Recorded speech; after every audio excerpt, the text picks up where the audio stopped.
Cash tries to lie to get a telemarketing gig at Regalville. Lying is actually an asset for the job. Cash has an existential moment with his lady Detroit. She's found her calling as an artist. Cash is drifting in the wind. The TV shows a commercial for the corporation Worry Free. Worry Free is like a work-life balance cohabitation, minus the life part. Cash is 4 months late on rent. It might not matter because his landlord, who's also his uncle, might be losing the building anyway. First day on the job for Cash. He gets the rundown of the place. Call, sell.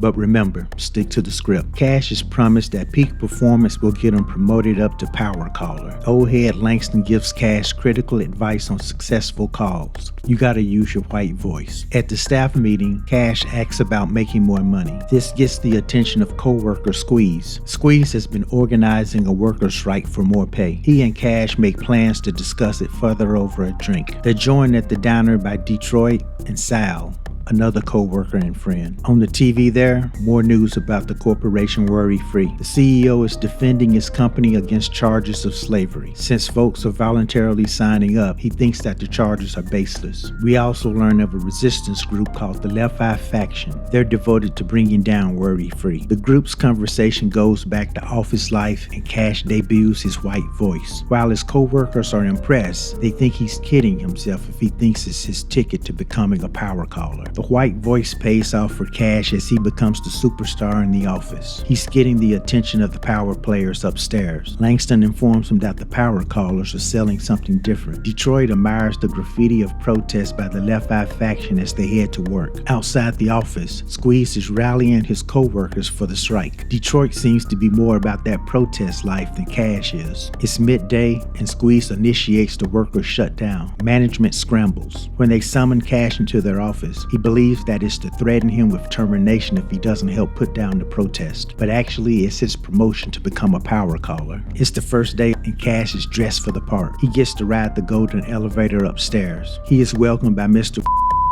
Up here, the white voice is mandatory. Langston was right. Mr.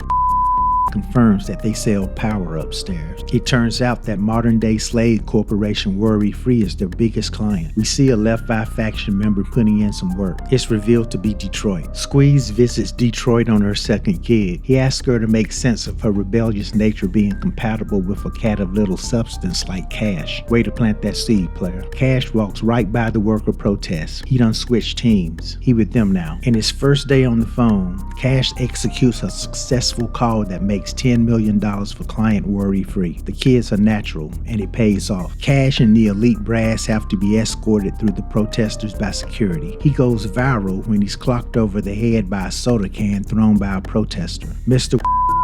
invites Cash to a party thrown by Worry Free CEO Steve Lift. Cash agrees, but first he stops by Detroit's performance. There, he bumps into Squeeze and Sal. They inform him that he's gone viral because of the soda can incident. They also try to persuade him to assist with the striking workers. Detroit's performance is quite interesting. When Cash interrupts the performance, Detroit makes it clear that he doesn't belong there. Detroit is making room for like-minded Squeeze now. Cash arrives at the other party and meets Steve Lift. Steve wants Cash to work at Worry Free. The party progresses to the bootlicking session. Steve turns the spotlight onto Cash to tap dance for an all-white crowd. He goads Cash to display the apparently innate skill of black folks' ability to rap. However, Cash can't rap. He receives the silent treatment from the crowd until he begins chanting the word that they all came there to hear. Mr.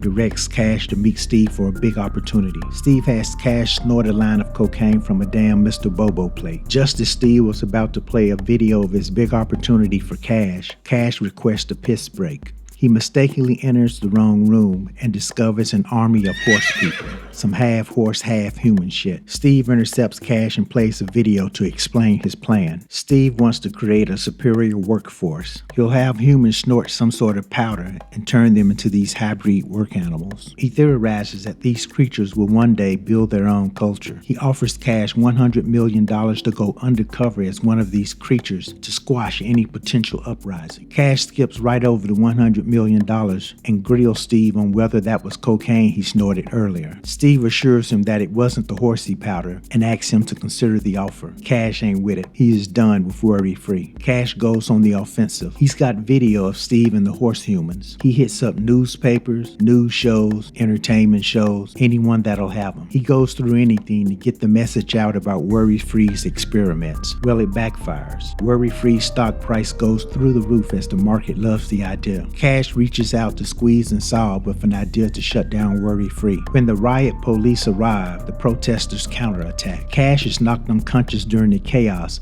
and wakes up in the back of a paddy wagon. From the sled, he watches in horror as the riot police pounce on the protesters, only for them to get beaten back by, wait for it, yep, the horse humans. The horse humans prevail and release Cash and dap him up. Cash gives up his worldly possessions and settles in with Detroit. As he's lowering the garage door, he appears to strike his nose. Oh shit, that boy turning into a damn horse. The movie closes with a scene of a disheveled Steve Lift getting a buzz at his front gate. It's Cash and his posse in full horsey form, ready to put them hooves on him.